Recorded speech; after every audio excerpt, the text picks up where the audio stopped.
even more striking in person, if that's possible. You are very kind. so beautiful. Thank you for coming. Oh, thanks for having me. This is an awesome show. Oh, thanks. Fantastic. We love the audience makes it even better. But congratulations on the Impact Award. That's amazing. It's really important for you to empower African women, right? Yeah, I mean, I grew up in Zimbabwe, so I grew up around a lot of African women. Oh, somebody knows Says something. Hey! Okay, Yep. okay, that is rare. Zimbo in the house. So of course, being from the West as well, having been born in the United States, I've always had this desire for more connection between the two places, and definitely celebrating African women and all the things they deal with and go through, but also how they triumph is something very important to me. So my key goal really is often to amplify. That's the thing. What can I do to amplify their voices?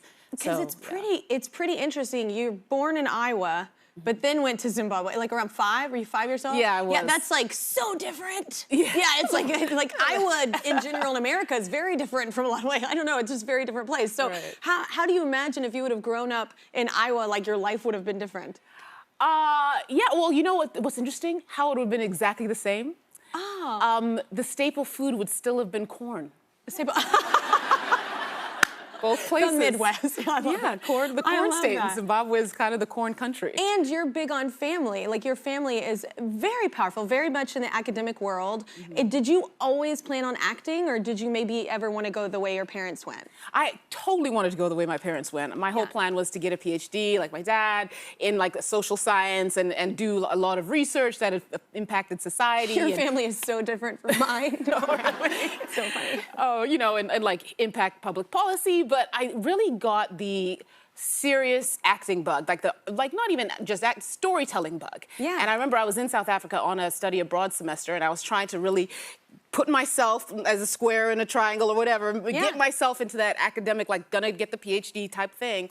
And I just couldn't get away from how much I was being impacted by people who had used their craft to combat apartheid. Yeah. And I thought, I mean, I was born in the United States. I have so much access. And these folks did it with that type of limitation, knowing they could get arrested as they walked off the stage. Yeah. And so what's holding me back from what I love? So that I had to go the other way. I kind of had to let go of the academic thing. Well, I think it's also true as well. Like, art, I feel like, progresses society if it's done right. Like the messaging you can get through, whether you're a singer, an actor, a writer, a sculptor, a painter, whatever. Like art is so important, I think, in society, and it's often overlooked, even in school systems, and they get rid of the art programs. But it can be powerful. That can be a powerful way to move people and to make change. Right, and that was really the belief I had to really hold on to as I kind of let go of the other idea of public policy issues. So I had to believe that storytelling, and it can really impact minds and hearts, and really allow people to be seen and heard in ways they just generally are not. So MLK was a big inspiration for you growing up, right? Yeah, my mother actually met him, which was quite astounding. Wow. She met him when she was in college in the Midwest, and he came and visited her college, and thankfully she had a picture of him, and he signed it to her. And, you know, she told him where she was from, and at the time it was called Rhodesia. It was where what Zimbabwe was before it gained independence from British rule. And he said to her, you know, I know of your country, and we are with you in your struggle. And that really connected me deeply when I learned of that as a kid. Just the idea that there's so much connection and struggle across the diaspora. Yeah. You know, and that really, the power of him, of course, impacts everyone. And the simplicity of seeing someone. Seeing someone and going, hey, I see you, I know, I hear what's happening, I see you, I'm listening. I think that's the most important thing you can do. Yeah, that was huge. And Zimbabwe was in a very, as Rhodesia at the time, a big turmoil moment in a similar way to civil rights issues in the United States. Yeah. So to see that he had that connection with her was huge for her, and then, of course, became huge for us as her children. This is one of my favorite things I learned about you. So you quoted a Bible verse at the Time 100 ceremony, and I love it. I just forgot it even existed. It almost sounds like a Chinese proverb as well. It's just such a beautiful thing to say and feel and live. It's perhaps you were created for such a time as this. How powerful is that? I love that verse. Is that one of your favorites, obviously? It is. It's from the book of Esther, and honestly, I realize I misquoted it, but it is such a time as this. Yeah. He's more assertive about the fact that, you know, it's Mordecai, her cousin, and it's a time where, you know, the Jewish people are about to be basically attacked and destroyed by this enemy, Haman. And so she basically has to do something very courageous to save her people. And so I guess I use that. It's something that I quoted while I was receiving that award, because it really is something that keeps me connected to the fact that you're not here by accident. There are things you need to do, and you need to be courageous. You need to think about things beyond yourself and your own comfort. Yeah. And that really helps me. Outside yourself. Exactly, outside yourself, Yeah. bigger than yourself. And it helps, and serve. You know, think service. Don't think being receiving. The greatest thing I was ever taught. It was the greatest, and it was like a blessing and a curse. But I grew up in church, and it was always like, have a servant's heart. And there's a fine line, though, because I feel like you should have a servant's heart, but then I think sometimes then you forget yourself. Right. And so it's like that finding that balance. Yes. Well, but it's so beautiful. You must love yourself. Yeah. You must love yourself. And I don't know that you can truly love someone else until you love yourself. Yeah. Okay, let's talk about this, because they're going to kill me if we don't. So The Walking Dead, The Ones Who Live. Is it good to be back? Did you just step right back into the role? Yeah. I did. We created it, myself, Andrew Lincoln, and Scott Gimple. So we were really in the world even before we got on the set. Yeah. And then once we got on the set, it was, well, I mean, put the wig and the sword in my head and the wig on. And I mean, you feel just powerful. changes. And the first day was a zombie kill. So immediately. Sure. What's another Monday? I missed her. Yeah, back in the office. Yeah. You know. David and Zinwai, zombie burr. When did you realize being a part of this show, it had just become such a phenomenon in pop culture? You know, I came in the third season, so they had already built this astounding show that was very popular. I think the minute... But it still grew and grew. It did. It kept growing. And I remember when I just joined, and I was with Laurie Holden, who was on the show at the time, and we were just standing on a street in Atlanta. I had not at all gone on set yet. I had not acted a day of the character.